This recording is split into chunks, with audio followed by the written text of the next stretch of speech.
welcome to my channel. If you're new around here, I am a 30-something YouTuber living in Mexico City. Before coming to Mexico, I was traveling around the States in my camper van doing full-time van life, which was so fun, by the way. And after about a year of doing that, I decided to trade in van life for something a little more stable and a new adventure in Mexico City. I was also able to buy my dream condo here, and I've got to say my finances have never been better. It wasn't always like this. I used to be terrible with money. So it's actually quite ironic that I am doing this Money Diaries series now because of where I started. I used to be so avoidant.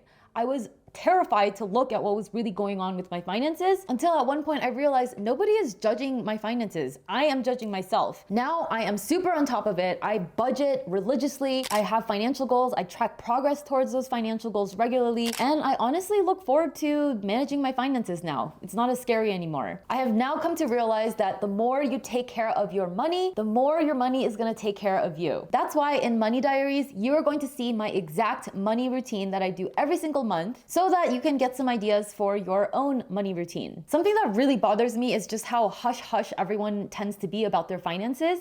You know, like friends will tell each other everything about their relationship and every text that they receive from their crush, but they won't talk about finances, right? And so that's why I am trying to break this taboo by sharing very transparently about my finances, everything about how I earn, spend, save, invest, and yes, even fuck up with my finances. All right, so let's jump into it.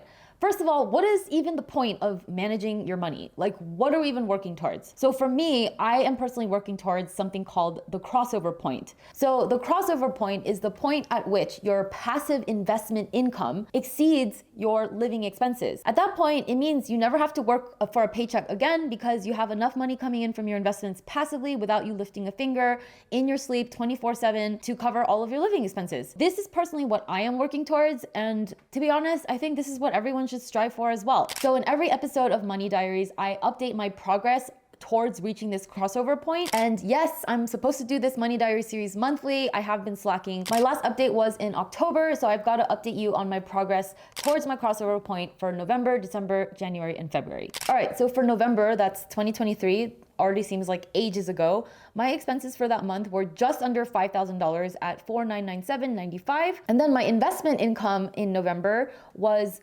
$6,228.61. I'm pretty happy with that. So let me give you the breakdown. Basically, I have a couple sources of investment income that is passive. First is rental income from my properties. I have 3 single family homes in Las Vegas that a property manager manages for me. And in November, they brought in $2,158.42. And then I also have a dividend portfolio in my taxable brokerage account, and that brought in $623.38. I also trade options occasionally. Sometimes I'm more consistent than not. In November, it was $420. And the options trades that I usually do are generally selling strategies, such as selling covered calls and selling cash covered put. I have a whole nother series about options trading. If you're interested, you can find the link below in the description. Then my next source of investment income was my retirement portfolio. So I follow something called the 4% rule, which I've talked about in previous videos. That's basically a rule that says if you have an investment portfolio of stocks and bonds and you sell off a little bit each year to cover your living expenses or a portion of your living expenses,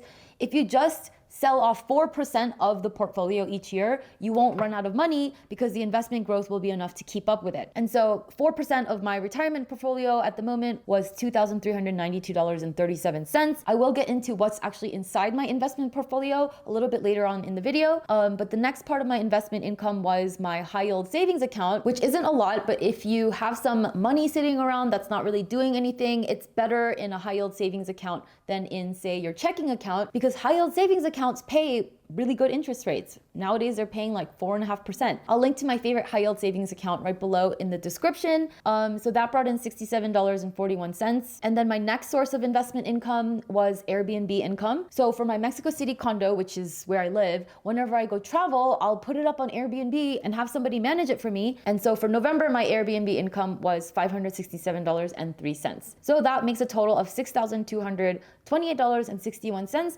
which, very cool, exceeds my living expenses in November. But then if you look at December, my expenses were actually a lot higher, $9,794.56. And that is because I went to Bali. It was the holidays and I just really treated myself to a lot of facials, a nice Airbnb. I also did like a laser skin treatment. So December was kind of an expensive month, but my investment income totaled $7,442.64. The numbers were pretty similar to November. The Airbnb brought in a good amount. And then moving on to January, my expenses again were pretty elevated, $9,466.24. And I gotta say, the biggest reason for that is because I have a disability insurance policy. I pay the premium on that annually. So the annual premium went out in January.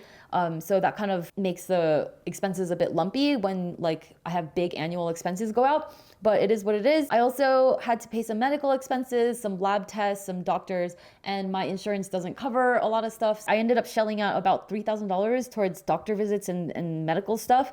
Super annoying. And my investment income for that month was pretty disappointing, $4,210.29. And the main reason for that is that my rental properties had some unexpected expenses, so really didn't bring in much there. February, my expenses were much better, $5,935.88. Honestly, that is more of my norm when I'm not going on vacation or having any crazy medical expenses or big insurance payments.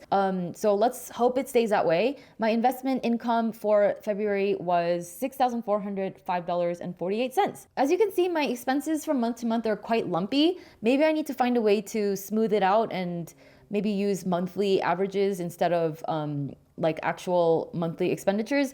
But overall, I think my goal is to increase my investment income so that it's basically around $10,000 a month, so that no matter what happens in any month, I'm gonna be covered. So a little side note about my rental income. Last year, one of my properties got absolutely destroyed by a car that accidentally crashed into it. So that property is actually still under renovation. And the only reason I'm still getting income from that property is because the insurance is paying me the rent that I am forgoing. Because the tenant had to move out, I'm not getting any rental income from that. But my insurance policy pays me for loss of rent. And unfortunately, in April, that loss of rent coverage from my insurance is gonna run out. But by then, my property should also be done being renovated and be back on the rental market. So we're gonna just have to see how that turns out. But definitely, if that property's not ready for rent in April, then my rental income is gonna take another big hit. That's the progress of my crossover point chart. And I highly recommend you start tracking your own as well. It is super motivating to track your progress. When you actually see visually just how close those two lines are, or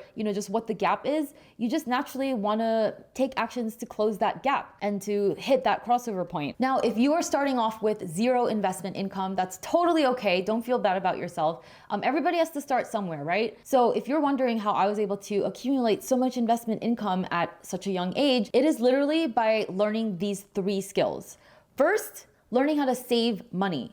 You gotta budget, learn how to keep some of what you make and not have it all slip through your fingers. I'll show you how I budget a little bit later in this video. The second thing you have to learn is learning how to earn more money. At some point, you can't just scrimp and save and clip coupons. At some point, in order to save more, you just need to earn more. And the third is you need to then learn how to invest that. That's a whole nother skill set, and I have a ton of great videos about all these topics on my channel. You just start doing these 3 things and you will also get there as well. So one thing that has been an amazing tool for me to build up my investment income and have money to put towards investments is my business. Having your own business has a lot of advantages compared to working for a paycheck because 1, theoretically, there's no limit to how much you can earn. And if you're smart about leveraging technology, the internet, other people like teams and using systems, you can really make a lot more in a lot less time compared to working for a company. In my business, I have a couple different sources of income. I obviously have this YouTube channel, so that's AdSense money.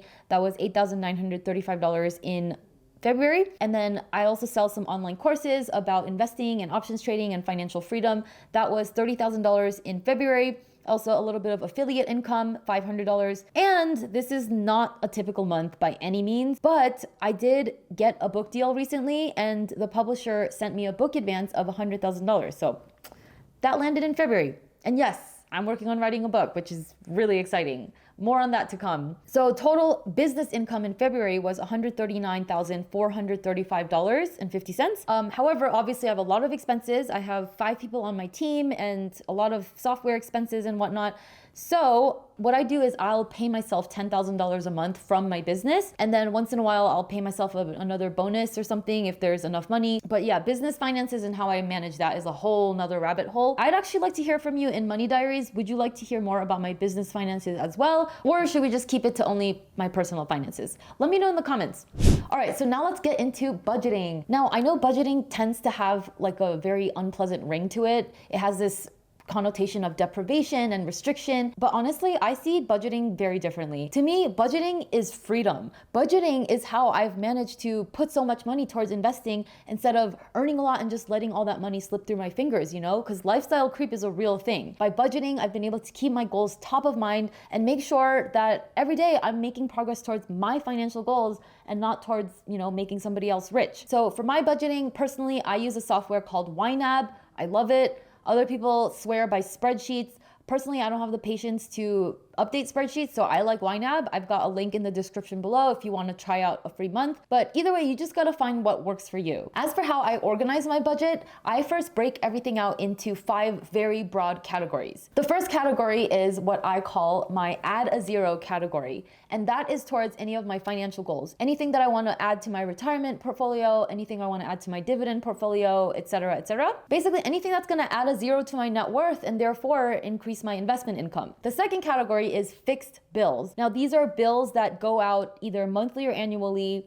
you know, rain or shine, just auto debited from my account, even if I don't even leave the house. So for example, it would be like your cable bill, your rent, your phone bill, monthly insurance premiums, stuff like that. And then I have another category called needs. Needs are like groceries, gas, you know, variable things like pet food, things that you need to survive, but are kind of variable. So that's a little different from fixed bills. And then I also have a category called wants, and these are all discretionary expenses like going out to eat, partying, traveling, beauty treatments, nail appointments, anything that's more like a lifestyle upgrade and is optional. And then I like to also have a category called treat yourself. And these are mainly big purchases that I want to save up for in advance. For example, maybe you want to go on a super fancy vacation or buy yourself a really nice designer handbag. I was saving up for a handbag for a while and then I decided, you know what, fuck it. I don't care about handbags. I already have enough. I already have 6 handbags and I think I'm good with that. So anyway, the way I budget is whenever I get paid,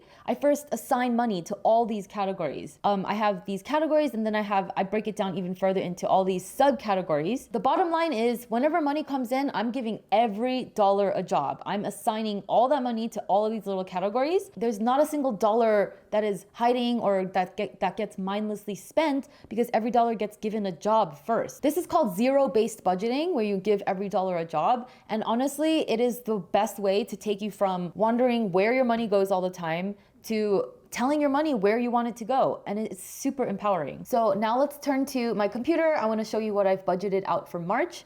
So I've already assigned all the money. I've given every dollar a job. So when my income came in, I just assigned it to all the different categories as you can see here. And then you can also see the breakdown. So I assigned $2,500 to my retirement accounts, $1,000 to my index universal life insurance policy, and $615 to my dividend portfolio. So I will be transferring those over to my brokerage accounts very soon. And I really try to prioritize assigning money into this add a zero category because that's the category that's gonna make me richer. So every year I try to max out my retirement accounts, both my backdoor Roth IRA, my health savings account, and my solo 401k. Because each of those have annual contribution limits, I try to set aside a little bit of money every month so that by the end of the year, I can max out the entire contribution limit. But you gotta save for that a little bit every month so that you can meet the annual limit. Now, as for what I hold in my investments, I mentioned earlier that I've got a solo 401k, I have an HSA, a Roth IRA,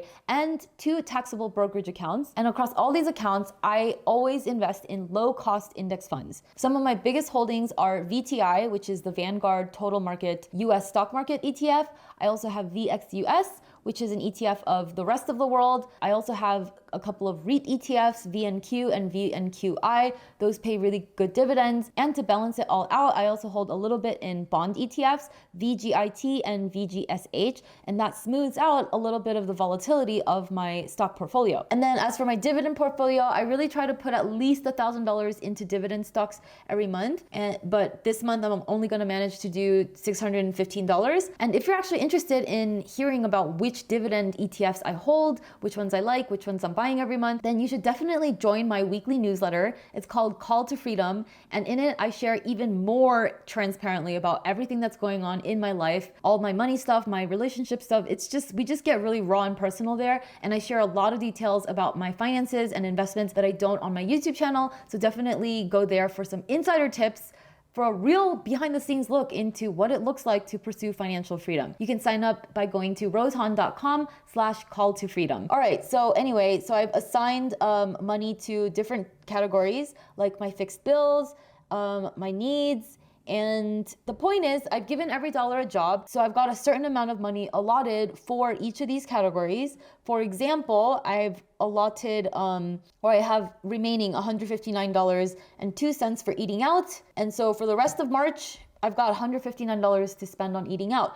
But the point is, budgeting is also very flexible. If I, for whatever reason, want to spend more than that on eating out, because I get a lot of invites to go out or whatever, I can totally do that. I just need to figure out where that money's going to come from instead, you know? So let's say I end up wanting to spend, $300 on eating out in March. Well, then maybe I just move it from travel. I'll just move, like 140 from travel to eating out. That way I have a bigger eating out budget and no problem. I can go ahead and do that. So you totally get to adjust your budget as you go. You don't have to feel like restricted to follow the exact dollar amount that you plan for that month. But the point is, you have to be responsible and figure out where is that money coming from instead. And that's why budgeting is so helpful, because it makes you see like, what is the opportunity cost? If you're gonna do this, you can totally do that, but where is the money gonna come from instead? And having this holistic view of all of your expenses and all of your priorities is really, really helpful. Something else I love about budgeting and about YNAB specifically is you can look at your spending history for all the last few months and you can start detecting patterns. You can make adjustments. If you see that like, oh, you tend to spend a lot in this category, but you don't really see the value in it, then you can adjust. And it's just nice to get this data and start really getting a handle on your spending behavior. I like clicking around these pie charts every single month just to analyze, see where I could have optimized, see where I might have been a little wasteful, see what expenses were really worth it. And every month you get a little bit better and better. All right, and to wrap up this episode of Money Diaries, I want to share with you what I learned in the past month, both money wins that I want to celebrate and money fails that I want to learn from. By reflecting on my wins and my fails every single month, the goal is to get a little bit better and better with managing my money. So in the last few months, I would say my biggest money win was really milking those credit card rewards. I have been hoarding my credit card points for a long time, but in December, I was able to fly to Bali in business class, and oh my God, it was amazing. Business class is everything that you expected and more. I mean, it was just the best. I loved it. I also was able to buy an upcoming flight to the Texas Eclipse Festival, also completely free, using my Chase Sapphire Reserve credit card points. So I would say that's a win, is just, milking the different things that you have to lower your expenses. And then for money lessons, I would say one thing I learned is that Temu is a very dangerous app. Temu has really sucked me in. Sometimes I'll spend like an hour putting things in my cart, and I realized